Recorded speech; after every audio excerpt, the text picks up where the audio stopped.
Anime ini adalah salah satu anime yang sering banget di-request nih sama kalian. Apalagi kalau bukan Tomo-chan wa Onna no Ko atau Tomo-chan is a Girl. Buat kalian yang belum tahu ini anime tentang apa, jadi ini anime yang menceritakan tentang gadis SMA yang super duper tomboy bernama Tomo Aizawa yang tiba-tiba saja mulai merasakan jatuh cinta kepada sahabat masa kecilnya yang bernama Junro Kubota. Tapi sayangnya, karena penampilan Tomo yang sangat seperti laki-laki, Jun tidak memandang Tomo sebagai perempuan. Nah, karena hal itulah Tomo jadi punya keinginan kuat untuk bisa dipandang sebagai perempuan oleh Jun. Apakah Tomo berhasil merubah image-nya yang tomboy jadi feminim? Apakah persahabatan mereka akan berubah jika Tomo menyatakan perasaannya? Kalian penasaran kan sama kelanjutannya? Oke deh, kita mulai aja sekarang juga. Inilah dia, Tomo-chan wa Onna no Ko. Scene diawali di sebuah taman yang sangat cantik. Seorang gadis SMA yang tomboy bernama Tomo Aizawa mencoba memulai masa SMA-nya dengan menyatakan rasa sukanya kepada sahabatnya yang bernama Junro Kubota. Tapi bukannya merasa canggung atau apapun, Jun malah membalas rasa sukanya dengan mengatakan kalau dia juga suka kepada Tomo. Semua ini terjadi karena Jun tidak menganggap Tomo sebagai perempuan. Nah, dari sinilah Tomo jadi mempunyai keinginan untuk merubah pandangan Jun kepada dirinya. Jun dan Tomo adalah sahabat dari kecil, karena mereka bertetanggaan juga. Saking tomboynya Tomo, Jun baru menyadari kalau Tomo perempuan saat mereka SMP. Jun pada saat itu dengan polosnya menanyakan alasan Tomo menggunakan rok. Saking sudah terbiasanya bersama, Jun tidak segan-segan loh menepuk pantat Tomo. Dan tentu saja bagi Tomo, hal itu sangatlah tidak nyaman. Semua kekesalan ini Tomo curhatkan nih ke sahabatnya yang bernama Misuzu Gundo. Misuzu ini teman kecil Tomo juga sama seperti Jun. Dan tentu saja Misuzu tahu tentang perasaan Tomo kepada Jun. Maka dari itu Misuzu memberitahu kepada Tomo untuk mulai merubah cara berbicaranya dengan Jun. Karena selama ini dia sangat seenaknya dalam berbicara. Mendapat masukan itu tentu saja Tomo langsung mempraktekannya. Tapi sayang, Jun malah mengejek Tomo yang jadi kaku. Tentu saja Tomo merasa kesal, sehingga dia pun langsung meninju Jun. Sepulang sekolah, kebetulan Misuzu dan Jun tidak bawa payung. Oh iya, for your information, mereka berdua ini tidak akur ya, walaupun sama-sama sahabat Tomo. Oke, kita balik lagi ke cerita. Saat mereka berdua sama-sama menunggu hujan reda, tidak lama dari itu Tomo datang membawa payung. Tapi karena hanya ada satu, dia memutuskan mengajak Misuzu saja, karena ya canggung lah sepayung berdua dengan Jun. Tapi di sini Misuzu tidak tinggal diam, dia malah meminta Jun yang pulang dengan Tomo. Kebersamaan ini tentu saja membuat Tomo canggung. Saking canggungnya dia menjaga jarak dan akibatnya pundaknya kebasahan. Di sini Tomo beralasan kalau dia baru beres olahraga, dia malu dengan bau tubuhnya. Bukannya menjauh, Jun malah mendekat mencium-cium bau Tomo. Dan hal itu tentu saja membuat Tomo semakin salah tingkah. Dia bahkan memutuskan berlari hujan-hujanan saja. Jun tentu saja mengejar Tomo. Dia tidak ingin membuat baju Tomo basah kuyup. Tapi saat Jun berhasil mendekati Tomo lagi, di sini secara tidak sengaja Jun melihat baju seragam yang berubah transparan. Tanpa mengucapkan kalimat apapun, Jun pergi begitu saja. Tomo adalah salah satu anggota karate, tapi karena kekuatannya melebihi perempuan pada umumnya, Tomo jadi diperintahkan masuk karate laki-laki. Di klub perempuan, Tomo terlalu keras. Dan di klub laki-laki, Tomo mempunyai partner, kakak kelasnya yang bernama Kousuke Misaki. Walaupun Misaki adalah senior Tomo, tapi Misaki sangat mengagumi Tomo yang sangat kuat ini. Misaki juga adalah sosok yang sangat disukai para wanita, dan dua orang ini mempunyai perasaan spesial kepada Misaki. Mereka bernama Chiyomi Ogawa dan Naoko Mifune. Melihat kedekatan Misaki dengan Tomo tentu saja membuat mereka berdua kesal. Maka dari itu mereka berdua memberanikan diri melabrak Tomo. Tapi saat mereka semakin dekat dengan Tomo, keberanian mereka malah menciut. Dengan suara bergetar, mereka akhirnya jujur kalau mereka tertarik kepada Misaki. Di sini Tomo tidak sadar kalau dia sedang dicemburui. Tomo malah mengira mereka berdua minta saran cinta kepada Tomo. Nah, dari sinilah Tomo dan kedua gadis ini malah jadi berteman. Kedekatan Misaki dan Tomo juga dijadikan pancingan oleh Misuzu untuk membuat Jun cemburu. Di kelas, dia memberitahu Jun kalau Tomo dekat dengan murid laki-laki lain loh. Gimana ya kalau ternyata Tomo berpacaran dengan laki-laki itu? Disinilah mulai adanya kecemburuan dari hati Jun. Maka dari itu saat bertemu dengan Tomo, Jun langsung menanyakan siapa laki-laki dari klub karate yang dekat dengan Tomo. Tomo pun menunjukkan foto Misaki. Tapi karena wajah Misaki ini feminim, Jun pada saat itu mengira kalau Misaki adalah perempuan. Jadi Jun tidak gundah lagi. Sepulang sekolah, Jun dan Tomo pulang bersama. Tapi di sini Tomo mulai canggung duduk di samping Jun. Maka dari itu dia memutuskan untuk berdiri saja. Tapi seiring berjalannya waktu, bis jadi penuh dan sesak. Di belakang Tomo tiba-tiba saja ada bapak-bapak yang mulai meraba rok Tomo. Tomo bisa saja melawan, tapi entah kenapa dia jadi gugup memberitahu Jun. Untungnya Jun di sini menyadari ekspresi Tomo yang terlihat tidak nyaman. Dengan cepat dia memarahi bapak-bapak itu dan segera melaporkannya ke polisi saat mereka sudah turun dari bis. Dari kejadian itu, Jun tiba-tiba saja memberi saran Tomo untuk menggunakan celana saja. Toh ada celana yang khusus perempuan kan? Mendapat pernyataan itu entah kenapa Tomo jadi merasa sedih karena semakin tidak dianggap sebagai perempuan. Tapi di mata Misuzu berbeda loh. Menurutnya, Jun hanya tidak ingin Tomo dilecehkan lagi. Tomo tentu saja tidak percaya, karena jika Jun begitu berarti Jun menyadari kalau Tomo adalah perempuan. Misuzu pun akhirnya mempunyai ide untuk membuat Tomo percaya kalau Jun sadar kalau Tomo itu perempuan. Misuzu meminta Tomo kali ini pulang tanpa celana pendeknya. Tomo harus menggunakan rok saja. Jika Jun menunjukkan sikap yang tidak biasa, maka Tomo sudah tahu kan jawabannya. Awalnya Tomo tetap tidak percaya, tapi setelah melihat secara langsung bagaimana Jun berubah sikap saat melihat rok Tomo, dari situlah Tomo sadar. Bahkan saking anehnya sikap Jun, dia sampai menabrak tiang loh. Di hari lainnya, Tomo secara tidak sengaja bertemu dengan Misaki, tapi di sampingnya ada seorang gadis blasteran yang sangat cantik. Dan dia adalah teman sekelas Tomo juga, bernama Carol Alston. Tapi walaupun sekelas, ternyata Carol tidak terlalu mengenal Tomo, karena kesehariannya selalu disibukkan oleh laki-laki yang mengagumi kecantikannya. Hubungan Carol dan Misaki cukup dekat, mereka saudara jauh yang bisa dikatakan sudah dekat sejak kecil. Bahkan Carol menganggap mereka sudah bertunangan. Melihat kedekatan Misaki dengan Tomo tentu saja sangat membuat Carol tidak nyaman. Maka dari itu, semenjak pertemuan itu, Carol selalu mengganggu Tomo dengan mengatakan kalau Tomo bodoh. Misuzu yang melihat kelakuan aneh dari Carol tentu saja menanyakan langsung kepada Tomo apa yang sudah terjadi.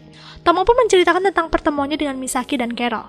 Dari semua penjelasan Tomo, Misuzu langsung paham kalau Carol sebenarnya cemburu. Lalu di sini Carol tiba-tiba meminta saran kepada Misuzu bagaimana untuk bisa meninju Tomo. Di sini alasan Carol mendekati Misuzu karena Carol tahu Misuzu dekat dengan Tomo. Oh iya, selain itu karakter Carol ini adalah gadis polos yang belak-belakan ya. Mendengar permintaan itu, Misuzu menyarankan Carol minta bantuan Jun saja. Tentu saja Carol dengan polosnya meminta bantuan Jun untuk mengajarkannya tinju, tapi di sini Carol tidak memberitahu Jun tentang siapa targetnya. Jadi ya Jun mau-mau saja. Hari demi hari, Carol dan Jun selalu bersama. Hal itu tentu saja memancing kecemburuan Tomo juga. Ditambah lagi dengan ucapan Misuzu yang memberikan gambaran negatif tentang kebersamaan Carol dengan Jun. Tomo tentu saja tidak tahan, maka dari itu di hari kesekian, Tomo memutuskan menghentikan Jun dekat dengan Carol. Nah, disinilah akhirnya terungkap kalau maksud Misuzu menyuruh Carol minta bantuan Jun adalah untuk menyadarkan Tomo kalau Jun bisa dekat dengan perempuan lain. Di waktu yang bersamaan juga, Carol jadi tahu kan kalau Tomo tidak ada rasa kepada Misaki, tapi kepada Jun. Melihat kepanikan Tomo dengan santainya, Carol mengakhiri latihannya dengan Jun. Dan mulai hari ini, Carol tidak akan menganggap Tomo sebagai musuh lagi. Bahkan di keesokan harinya, Carol mengajak Tomo berteman. Tomo pun menceritakan kepada Jun kalau dia tidak menyangka bisa berteman dengan Carol, karena dia populer. Jun pun ikut heran, karena di sekolah, Carol dan Misuzu adalah perempuan yang sangat diidolakan. Mendengar itu, Tomo jadi penasaran, apakah Jun menyimpan rasa juga kepada Carol atau Misuzu? Dengan santainya, Jun menjawab, ya tentu tidak. Lagi pula perasaannya hilang kepada Misuzu saat mereka putus di SMP. Mendengar itu, Tomo terdiam sejenak. Dia merasa tidak tahu tentang kabar itu. Padahal mereka bertiga sudah bersahabat sejak kecil. Tentu saja, baik kepada Jun ataupun kepada Misuzu, Tomo marah. Dia minta dijelaskan kenapa tidak diberitahu sama sekali. Misuzu pun akhirnya menjelaskan kenapa tidak memberitahu Tomo. Yang pertama, karena mereka ingin melupakan apa yang sudah terjadi. Dan yang kedua, karena pacaran mereka hanya 3 hari saja. Semua itu bermula di musim semi tahun kedua. Tiba-tiba saja Jun menembak. Alasan Misuzu menerima karena Jun adalah dambaan murid lain. Dan hal itu adalah yang membuat Misuzu jadi tertantang untuk jadi gadis beruntung itu. Awalnya hubungan mereka normal, tapi saat kencan pertama, Jun mengajak Misuzu bersepedahan puluhan kilo. Besoknya diajak keliling jauh lagi. Bayangkan, dalam 2 hari, Misuzu turun 5 kg. Misuzu sebenarnya sudah sangat lemah baik secara mental maupun fisik. Dia rencananya akan memutuskan Jun saat pulang sekolah. Tapi belum juga mengutarakan rencananya, Misuzu sudah diputuskan Jun lebih dulu. Tanpa alasan apapun, Jun tiba-tiba mengajak Misuzu putus. Nah, dari sanalah dendam Misuzu bergejolak karena didahului Jun ketika putusnya. Mendengar pernyataan itu, Tomo jadi sedikit lega karena ternyata hubungan mereka sekedar itu saja. Bahkan perasaan cinta mereka tidak ada lagi sama sekali. Karena ya terlihatlah betapa tatapan Misuzu sangat benci setiap melihat Jun. Di keesokan harinya, Tomo disapa Misaki dan Jun baru sadar loh kalau Misaki adalah laki-laki. Dari sinilah Jun tatapannya tajam kepada Misaki. Tapi karena Misaki tahu kalau Jun teman dekat Tomo, dengan perlahan-lahan walau menyakitkan, Misaki mencoba akrab dengan Jun. Di sini saat Misuzu dan Tomo pergi ke kafe, tiba-tiba saja Misuzu menyinggung Tomo yang belum pernah main berduaan dengan Jun selain pergi ke tempat yang sporty. Misuzu memberikan saran kepada Tomo untuk mengajak kencan tapi ke tempat lain seperti karaoke atau berbelanja bersama. Dengan malu-malu di keesokan harinya, Tomo pun memberanikan diri mengajak Jun pergi dan terlihat responnya sangat senang. Mengetahui langkah awal ini berhasil, Misuzu dan Carol pun membantu mendandani Tomo agar terlihat sedikit feminim. Dan dari sekian banyak pilihan, inilah tampilan yang dipilih Misuzu dan Carol. Sangat cocok bukan? Bahkan Jun saja sampai terdiam sekejap.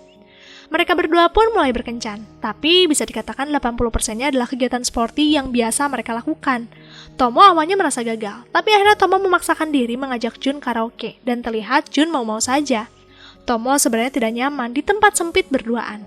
Maka dari itu untuk mencairkan suasana, Tomo memulai bernyanyi saja, dan hal itu sangatlah menghibur bagi Jun. Dia bahkan merekam Tomo yang sedang bernyanyi, karena bagi Jun, disinilah sisi imut dari Tomo terlihat. Lalu di sini saat makan siang, Carol dan Misuzu memutuskan pergi berduaan saja tanpa Tomo. Alasannya sih untuk saran percintaan, padahal ingin membuat Tomo dan Jun makan berduaan. Tapi walaupun itu alasan utama, sebenarnya bisa dikatakan saran percintaan ini memang nyata. Karena saat mereka berdua makan, Carol ternyata mengajak Misaki datang juga. Dan tentu saja melihat Carol dengan Misuzu, Misaki jadi senang. Saking senangnya dia meminta Misuzu menemani Carol terus, karena ternyata selama ini Carol tidak mempunyai teman. Misaki sudah sangat menyayangi Carol seperti adiknya sendiri. Mendengar hal itu, Misuzu langsung paham saran cinta apa yang dimaksud Carol. Kasusnya sama seperti Tomo, Carol juga tidak dianggap sebagai perempuan, melainkan menjadi seorang adik. Selesai makan siang, Tomo yang sedang mengamuk kepada Carol dan Misuzu tiba-tiba saja didatangi Naoko dan Chiyomi. Mereka meminta bantuan Tomo karena Chiyomi baru saja ikut kencan buta dan laki-laki yang didapatkannya adalah senior kelas 3. Tapi laki-laki ini sangat mengerikan, katanya kalau menolak ajakan, kita akan dibully habis-habisan. Mereka berdua minta ditemani saat proses penolakan itu. Tentu saja Tomo langsung mengiyakannya. Memang sih terlihat kalau anak laki-laki ini sangat seenaknya, dia bahkan menyepelekan Tomo. Saking kesannya melihat kelakuan si berandal ini, Tomo pun akhirnya melepaskan tendangan pamungkasnya. Kejadian ini tentu saja menginjak-injak harga dirinya, maka dari itu berandalan ini mengajak teman-temannya untuk mengeroyok Tomo. Tapi belum juga melaksanakan aksinya, obrolan mereka sialnya terdengar Jun. Dan alhasil mereka babak belur. Tanpa menunggu waktu lama, para berandalan ini meminta maaf kepada Tomo, tanpa Tomo pahami kenapa mereka tiba-tiba seperti ini. Hari ini, Jun mengajak Tomo bermain game terbaru yang baru saja dia beli. Tapi agar puas bermain, Tomo harus menginap. Tentu saja Tomo sangat menginginkan main game itu sehingga dia langsung mengiyakannya tanpa sadar kalau rencana ini sangat menegangkan. Tomo sadar langkahnya salah ketika masuk kelas. Awalnya Tomo ingin menggagalkannya, tapi Misuzu dan Carol memaksa Tomo untuk berani. Dengan terpaksa, Tomo harus tetap menginap. Dia sih sebenarnya berharap dilarang oleh orang tuanya. Tapi saat pamitan, orang tuanya tidak melarang sama sekali. Karena ternyata mereka sama-sama lupa mungkin ya kalau Tomo adalah perempuan. Melihat orang tuanya tidak khawatir, Tomo akhirnya tetap pergi ke rumah Jun. Sesampai di rumah Jun, Tomo mendapat kabar mengejutkan lagi karena ternyata hari ini Jun sendirian. Orang tuanya sedang pergi keluar kota. Sungguh keadaan yang sangat canggung. Awalnya hanya Tomo saja yang bersikap salah tingkah, tapi saat Tomo mulai masuk kamar Jun, barulah terasa kecanggungan di antara dua pihak. Saat Tomo mencari cara mencairkan suasana, untungnya Jun langsung mengajak Tomo bermain game saja. Setelah bermain beberapa babak, akhirnya mereka berdua merasakan kantuk yang sangat luar biasa. Mereka pun akhirnya mulai pergi tidur. Tomo sulit tidur, dia melihat Jun yang sudah tertidur pulas. Melihat wajah Jun seperti ini, entah kenapa membuat Tomo tertarik untuk menjailinya. Saat Tomo sibuk menyentuh wajah Jun, Jun tiba-tiba terbangun dan langsung memeluk Tomo. Ternyata, Jun sedang mengigau. Posisi seperti ini tentu saja membuat Tomo tidak bisa kemana-mana. Pada akhirnya, Jun terkejut melihat Tomo ada di sampingnya ketika dia bangun. Kejadian di malam itu sangat berdampak kepada mereka berdua. Hampir seminggu mereka berdua gugup satu sama lain, dan hal itu membuat Misuzu dan Carol tentu saja sangat senang. Hari ini, hari ulang tahun Tomo. Jun memberikan kacamata kesukaan Tomo. Misuzu memberikan ensiklopedia, sedangkan Carol memberikan emas batangan yang sangat besar. Wah, jadi pengen kan kalian punya teman seperti Carol? Setelah memberikan hadiah, Misuzu berencana membuat penampilan Tomo lebih feminim lagi di hari ulang tahunnya. Maka dari itu dia akan mendandani Tomo di rumahnya bersama Carol. Berbagai macam barang feminim sudah mereka siapkan, dari make up, baju, sampai wignya juga ada loh. Dan inilah penampilan Tomo yang terbaru. Untuk memanfaatkan penampilan ini, Misuzu dan Carol meminta Tomo membelikan mereka jus. Walaupun Tomo tidak ingin, tapi karena dipaksa ya mau bagaimana lagi, dia harus pergi dengan penampilan ini. Sesampainya di swalayan, ternyata banyak loh mata yang tertuju kepada Tomo. Mereka terkesima dengan kecantikan Tomo. Tapi di pikiran Tomo malah sebaliknya. Saat dia merasakan ketidaknyamanan, Tomo malah bertemu dengan Jun. Tapi di sini Jun tidak mengenali Tomo sama sekali. Ini adalah keadaan yang menguntungkan. Dia pun segera pergi dari sana, tapi karena terburu-buru, Tomo malah terjatuh dan sialnya lagi, Jun yang melihat. Karena Jun tidak mengenali Tomo, tentu saja dia memperlakukan Tomo dengan cara berbeda. Dan di sini Tomo merasakannya, betapa Jun lembut membantunya. Karena senang dibantu Jun seperti ini, Tomo pun memberanikan diri mengajak Jun jalan-jalan dulu. Sepanjang jalan, mereka diam satu sama lain, tapi semua itu cair ketika Tomo melihat anak-anak yang bermain bola. Jun pun mengajak Tomo untuk nonton bersama. Di tengah lapang itu terlihat ada salah satu anak perempuan yang main, persis seperti hubungan Jun dan Tomo kan? Maka dari itu Jun memberitahu kalau dia juga punya sahabat seorang perempuan, tapi di sini dia juga bingung apakah hubungan mereka bisa lebih atau tetap seperti sekarang. Tomo tentu saja terkejut mendengar penjelasan itu. Saat Tomo melamun, Jun menyadarkan Tomo kalau ice cream yang dia beli sudah cair loh. Barulah Tomo sadar kalau dia kelamaan di luar. Tanpa mengucapkan satu kata pun, Tomo pergi meninggalkan Jun. Sesampainya Tomo di rumah Misuzu, di sana terungkap kalau mereka berdua sebenarnya sedang membuat pesta perayaan ulang tahun Tomo. Tomo sangat senang karena ternyata dua sahabat yang menyebalkannya ini sangat peduli kepadanya. Hari ini adalah turnamen olahraga dan sekarang akan diselenggarakan bola hindar. Seperti biasa, karena kekuatan Tomo terlalu besar di tim perempuan, maka dari itu dia dipindahkan ke tim bola hindar laki-laki. Dan tentu saja Jun sangat senang. Kenapa bisa senang? Karena dia tahu kalau Tomo sangat kuat. Memang sih terbukti loh, karena beberapa babak ini membuat tim lempar bola kelas Tomo masuk babak final. Saat Tomo dan Jun istirahat, teman sekelas mereka yang bernama Tatsumi Tanabe memberitahu lawan mereka di final itu siapa. Jadi lawan mereka ini adalah kelas 3 dan di sana ada seseorang yang terkenal kuat karena ketua dari klub judo. Dia bernama Takeru Goma. Memang sih saat di lapangan penampilannya sangat-sangat mengerikan. Sebelum bertanding, Takeru memberitahu Tomo kalau dia tidak tertarik kepada kekuatan Tomo, tapi dia lebih tertarik dengan kekuatan Jun. Seseorang yang atletis tapi tidak masuk klub manapun. Takeru pun membuat taruhan. Jika dia menang, Takeru ingin Jun masuk klub judo. Sepertinya tekad dari Takeru ini sangat besar, karena tanpa menunggu waktu lama, anggota kelas Tomo yang lemah langsung tumbang hanya dalam waktu singkat. Kini tersisa Tomo dan Jun. Takeru tentu saja mengarahkan kepada Tomo, tapi saat bola itu mulai dilemparkan, ternyata Jun memutuskan melindungi Tomo saja. Mendapat pengorbanan seperti itu tentu saja membuat Tomo jadi ingin menang. Maka dari itu dengan kekuatannya yang sangat maksimal, dia melemparkan bola, tapi anehnya arahnya ke bawah. Karena ternyata Tomo berharap Jun menyerang dari belakang. Sayangnya bukan Jun sih yang menangkap, melainkan Tanabe. Sebuah kekalahan yang sulit diterima kan? Maka dari itu, selesai upacara penutupan, Takeru tetap menantang Jun bertanding di klub judo. Dan dari sekian banyak babak yang dijalani, Takeru mengakui kalau Jun hebat loh. Memang sih dari jumlah kemenangan, Takeru lah yang menang. Tapi aneh saja, jika Takeru kesulitan mengalahkan Jun yang latar belakangnya tidak ikut ekskul sama sekali. Kebayangkan kalau ikut? Takeru pun menanyakan kepada Jun, kenapa menyanyiakan kemampuannya. Jun pun memberitahu kalau dia hanya ingin mengikuti pundak seseorang yang dia kagumi. Tapi sekarang pandangannya berbeda. Jun malah merasakan hal lain ketika dekat dengan seseorang yang dia kagumi itu. Dan sosok yang dia kagumi itu ternyata Tomo. Jun sangat ingin bisa hebat sehebat Tomo. Waduh, kebimbangan yang luar biasa nih di hati Jun. Di sisi lain dia bersama Tomo untuk bisa mendapatkan kehebatannya, tapi di sisi lain malah mulai ada rasa suka. Ya gimana ya ini kelanjutannya, nantikan aja deh di part 2. Makasih buat kalian yang udah mampir di channel ini, sampai jumpa lagi di next video. Jamatane, arigato gozaimasu.